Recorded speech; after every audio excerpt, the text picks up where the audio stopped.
I thought he was going to have a freaking heart attack. I really do. So I think similar to the Judgment Day, Roman Reigns is going to come back and say, yes, I am still your head of the table, your tribal chief. And he and Heyman, Jey Uso, and maybe Jimmy Uso will come back, will have their own bloodline affiliation, and they will feud with the other guys, with the other bloodline. Hello again, everybody, and welcome back to an all-new edition of the Wrestling Time Machine by Sportskeeda. Of course, you can find us on YouTube under WrestleBinge and anywhere you download your favorite podcast. I'm your host, Mac Davis, along with my two fantastic co-hosts, and we got them every single week. First of all, he is a legendary pro wrestling journalist, and his name is Mr. Bill Apter. Hey, Bill. Well, great to be with my two best buddies here once again on a taping evening. I love coming here every week and doing this. And yeah, and going back in time and forward in time as well. And our other co-host that's with us every single week is Mr. WWE Hall of Famer, Teddy Long. Hey, Teddy. He's just staring at me. What is he doing? Because you say that same stuff every I have to they introduce. know exactly. I have to introduce. They know who we exactly who I am. I don't know why you keep on repeating that. Okay, I'll tell you what, I'm just gonna from now on, Ladies what and I'm going to do gentlemen. is I'll open the show for those of you who do not have the advantage of a video in front of you. Those of you who are listening, we'll just go to some third guy on the next show and let you figure out who it ladies is. and Yeah, gentlemen, don't introduce me no more. Just let me come on Teddy in. Long was one of the great referees of all time, and he's a Hall of Famer. There you go. Let's do this. Thank you, You Bill. made some I lousy appreciate calls. that. You made some lousy calls though, Teddy. What was the lousiest call you ever made? The fast count on the Road Warriors. Oh, what happened? You remember I switched the belts and put them on the varsity club in New Orleans. That's when they fired me and they brought me back as a manager. But I fast counted the Road Warriors, and I also fast counted JYD with Ron Simmons. Ooh. Wow, did the crowd try and go after you when you got out of the arena? No. Nope. Wasn't that bad. I want to know what Hawk and Animal said to you afterwards. They didn't have nothing to say. They knew that's what was going to happen. I was playing it for real, gang. All they told me is, hey, good job, man. Great. Check out BrainBuster, the daily quiz that tests your WWE knowledge with winning streaks, stats, and more. It's time to see if you're up for the challenge.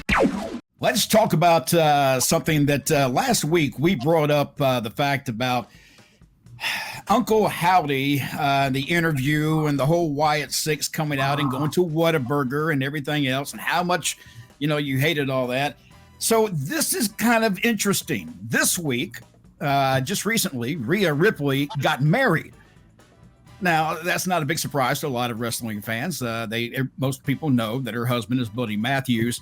And but after she got married, she posted the pictures on social media showing her wedding and the husband and everything else. So let me ask you, what's the difference from what she did to what Wyatt Six did? Bill? Well, the Wyatt Six thing, number one, is they are dressed up supernatural characters. And if I were, just to bring this up from what we did last week, like Teddy said, nobody probably told them not to do that, but they could have said, oh, we're glad to sign your autograph, but no pictures, please. That's where I would have gone with this. But Rhea and Buddy, and they work for two different companies, it's a normal looking, they're not characters like these guys are in the supernatural and the horror looking characters. So there's a big difference. Character, no matter what. It may not be supernatural, but and the reason I bring this up is because somebody brought it up to me and said, guys, you got, it's only fair that you look at this the same way, because no, I don't think so. I don't think so. Because let's face it, I know that Vince McMahon at one point got mad, and I can't remember who it was. It may have been Lana or somebody that had posted some pictures, and Vince got upset, and that was the end of her push. It was over with. And the love story that she had going on was over with.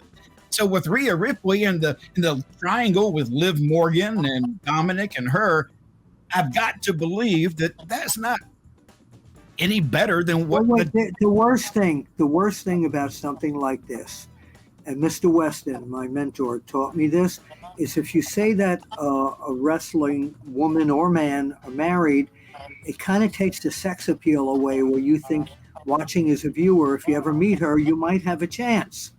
You know, you might be the boyfriend or the girlfriend. But I'm going to go back to what I said. These guys are made up characters to look like monsters. They were out of their gimmick. Rhea and Buddy Matthews look pretty much the same with or without their gimmicks. Teddy, what are your thoughts? Rhea Ripley posting the pictures from her wedding with her husband, Buddy Matthews. Do you think that can cause any problems in the back with storylines?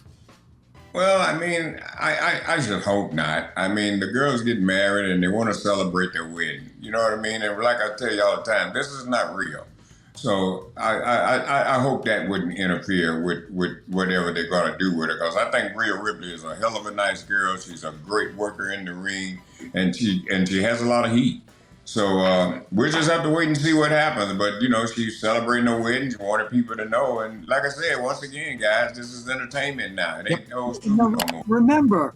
Remember when Dominic Mysterio got married, it was all over the internet.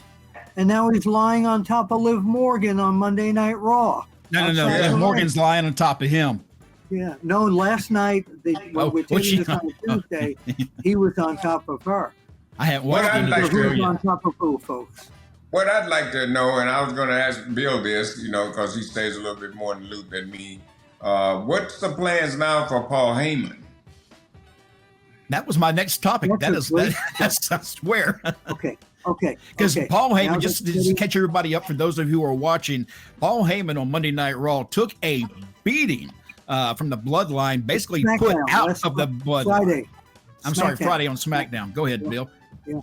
So Paul Heyman, who started shooting pictures at ringside at Madison Square Garden, now goes through a table in the same position at Madison Square Garden. Jacob Fatu, the Bloodline dragged him to the table.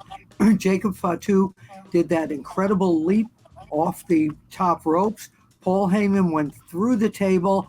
I thought he was going to have a freaking heart attack. I really do.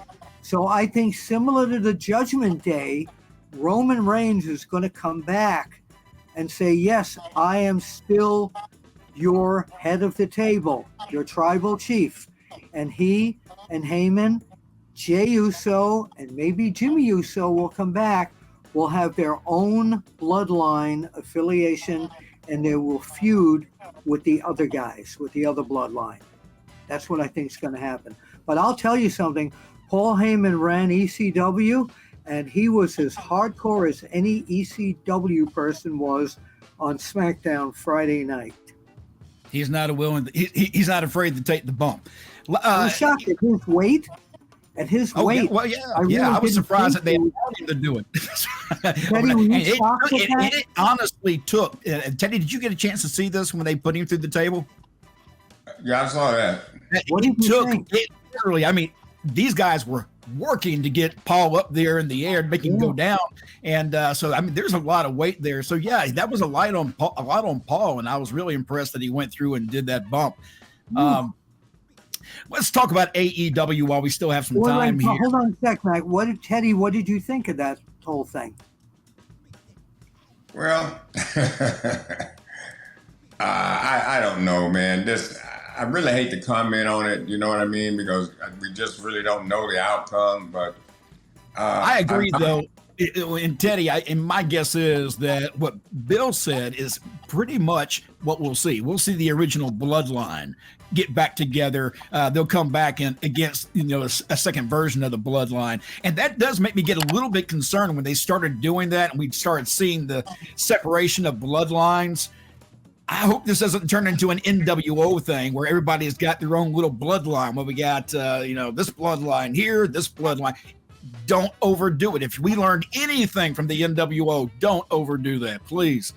AEW, while we still have some time, record low ratings. These guys are having a rough time. Their pay-per-view buys, even for their latest pay-per-view, is just at 100,000. I think is the final number that I saw this afternoon, which is down from about 30 to 40,000 buys from the year before. Their ratings have been getting down to numbers that were in the 400s. 400,000 people with viewers. It's getting pretty rough for them, which makes me even more scratch my head when it comes to some of the talents and the things that they have done. Mercedes Mone has reportedly got creative control in AEW. I'm wondering, is that a good thing for Mercedes? Her own program. Of her own program. Not of the whole company. Yeah, but still, creative control of her character in that company. Is that really a good thing, Bill? Yeah, because she may think that is the best for her, seeing what's happened creatively to a lot of their other talents. I think it's a great idea. She's branching out. She's going on talk shows. She's got some TV appearances coming up outside of wrestling. She's becoming like a franchise player, and I think because of her experience in WWE and for the years in Japan, that she pretty much knows where her character should be going, and she doesn't want anybody to F around with it. So, Teddy, is it good for a talent to have creative control in wrestling? No, not at all. And the reason I say that is because once you got creative control, you basically really are thinking about nobody but yourself. Yeah. And that's not how it's supposed to be. You got to think about all of your talent. It's good to include yourself, but you've got another bunch of people, girls, guys back there that are looking for the same thing. So I think putting a wrestler in charge of creative control that's just not the right thing to do. Yeah, that was only something creative control for herself, not for the company. It's only creative control for herself, but still. If she's sometimes it's really not good for her to have creative control just for herself. Because what's going to happen now? We don't know. She may just book everything around her. You know what I'm saying? Just take care of me and forget about everybody. Not saying that she would do that, but I have seen that happen with so many people that they put in power. Yeah, that don't work for me, brother. That don't work for me. So like I said, sometimes when people get power, they lose their mind. So, you have to be careful with all that power. Now, I'm not trying to beat on AEW, and I don't want it to come across that way. But again, in some news this week. Why you don't want it to come across that way? You scared of them? No, I'm not scared of anybody because I could care less what I say. I just don't want it to look that way. Well, beat up on them then. Gentlemen, let's get a referee. We need a referee. I got a shirt. I'll put it on. I got my shirt. I can go get it right now. Go for it.